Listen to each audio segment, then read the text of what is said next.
control the vertical.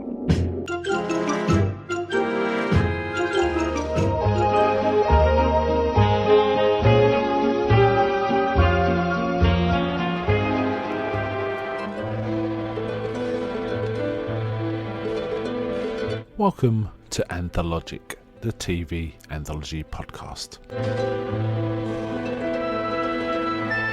I am your host, Mark. Anthologic is a podcast dedicated to exploring the good, the bad, and the odd of horror, science fiction, and the best of mystery suspense anthology shows and series on TV.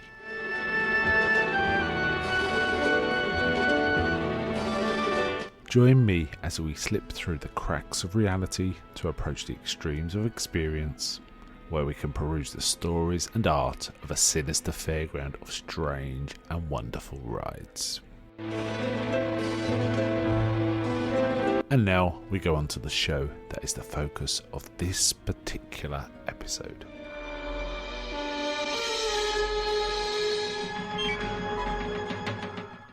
Welcome to this episode of Anthologic with your host Mark. Today I'm covering an anthology series from the 80s. It's called Amazing Stories. It ran from 1985 to 1987, developed by Steven Spielberg, and it's got Spielberg's fingers all over it. Certainly the episode I watched that I'm going to be talking about in a bit. It was ran on NBC, as I say, for 2 seasons. It ran to 45 episodes in all. I think it was 24 in the first and 21 in the second. And it was named after a quite famous sci-fi magazine from, I think, the 60s, Amazing Stories. And it kind of deals with fantastic and unusual and odd little stories from across all genres, all sort of time frames, with a varying cast. You know, it's a typical anthology series.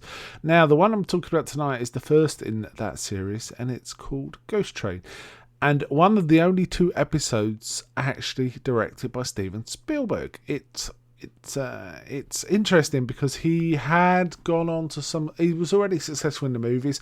At this point, he'd just finished Indiana Jones and the Temple of Doom. So, you know, at a real high point in the series, and he returned to TV, which everyone's surprised. You know, he came from TV. We've talked about Night Gallery episodes, for example. He's famous for directing some of the more classic Columbo episodes, for example. And, of course, he directed Duel, the quite famous TV movie. Probably one of the best TV movies ever made as well. I think it's fair to say.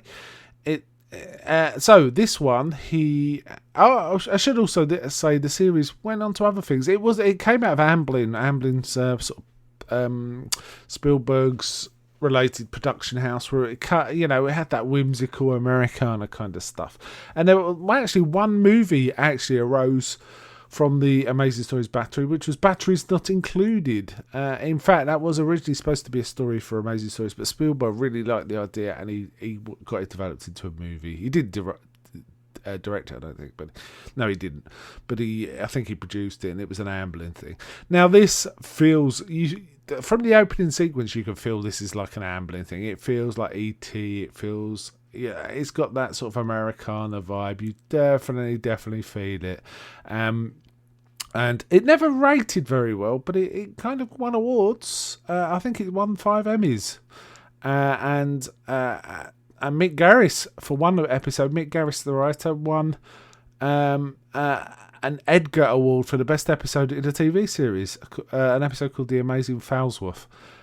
So, though it never really rated that highly and got cancelled after 2 seasons, it is reasonably successful, and it has been recently relaunched. There is a new series called Amazing Stories. I think it's starting in 2020. I haven't seen any. I assume it's a similar vibe. But this is 80s through and through, this particular episode. And in fact, the opening credits, you will have a chuckle when you watch them. They're very, very, very early CGI. Very early. And they're like playing cards and sort of montages, hallways. They're supposed to be spooky and I think not futuristic, try and evoke all sorts of things, but they're quite kind of shonky and look pretty bad, actually. And continue with the Spielberg vibe. The theme music is written by John Williams. But there are various composers associated with the whole show, including the likes of James Horner and Danny Elfman, Jerry Goldsmith. So they weren't, and Johnny Mandel, they weren't short of talent in terms of the music. There's others. I mean, I'm looking at the music list. It's amazing. Alan Silvestri, Michael Kamen. Wow. Okay, there's others. There's quite a lot of heavyweight in the music side. So I assume the rest of the show had equally heavyweight talent associated with it, which is pretty impressive. It might be worth a look. So Ghost Train starts with an old man who is probably best known to everyone, actor Robert Blossom, who plays the old snow shoveling guy in Home Alone. Is that guy, and he's got playing a kind of a similar character in this, but maybe a bit less creepy and a bit more verbose. But otherwise, the tone is very, very similar. And he finds out his son has got a property, and he's built on a property where the old man himself, 75 years before, nearly died by an accident involving a railway train. He was waiting for himself, and he's obviously had a life full of regret around this accident, because we find out he caused it, kind of. So he's got a life of regret. So this is one about aging and regret. Also, there's his son has a son, so there's a grandson vibe, which is very Steven Spielberg as well. And the music's got that ambling, sort of jaunty Americana feel to it. It's Americana through and through, this one. So there is that to contend with, but okay, it's sentimental, and it can be a bit much, but it was kind of fun, and certainly it works quite well in this 20-odd minute format that I watched it. And essentially we find out, and then it's quite well written, this, and apparently the story was Spielberg's story, but he didn't write the script. He came out with the story idea, and it was written by someone else. Frank Dees, I think, was the writer. Frank Dees, yeah. So it aired on September 29th, 1985. So we're pushing. What is this? This is over 30 years now. 36 years since this was done. So it's pushing up days, but it still looks pretty fresh. I'll tell you what, it looked quite a lot like elements of E.T. There was definitely a scene at the end where the train is coming towards the house, which evoked Close Encounters of the Third Kind for sure. And it was kind of fun to watch it on that basis. It would do well on a big screen, this. I think it looked very cinematic for a TV show. I thought it was rather fine. And I quite like the writing. I like the interaction. The old man takes his time cutting to reveal what it's all about to his grandson, because he's ashamed and somewhat is sad about the past. Basically, when he was a boy, he was waiting for a train at this place, and he put his head on the rail to listen for the train coming, but fell asleep, and the train driver saw him, put the brakes on, derailed the train, killed everyone on the train. So he woke up in time to witness it all and heard the screams and so on. So it's fairly obviously a traumatic experience. So he's been suffering from PTSD for some time. I think he says 75 years, right? That's a long time. And essentially the story is a redemptive one. He's waiting for the train, convinced it's coming. They all know the train doesn't exist anymore, so that would be silly. But of course the train turns up and drives through the house and picks him up. He's still got his ticket. He says he's got to go. The little kid wants to go with him, but he says, nah, your place is here, my place is there. That's the way of things. It's all that kind of stuff.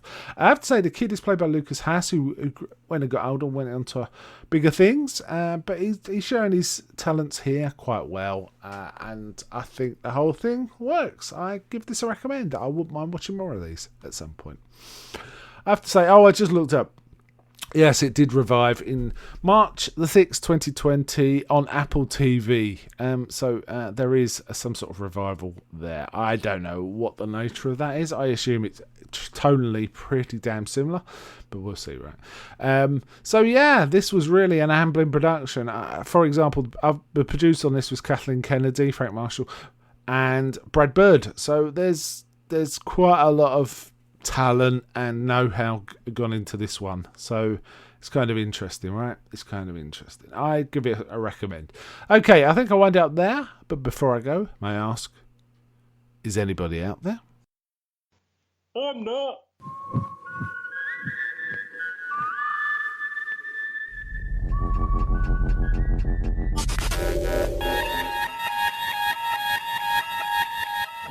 We now return control of your television set to you until next week at this same time, when the control voice will take you to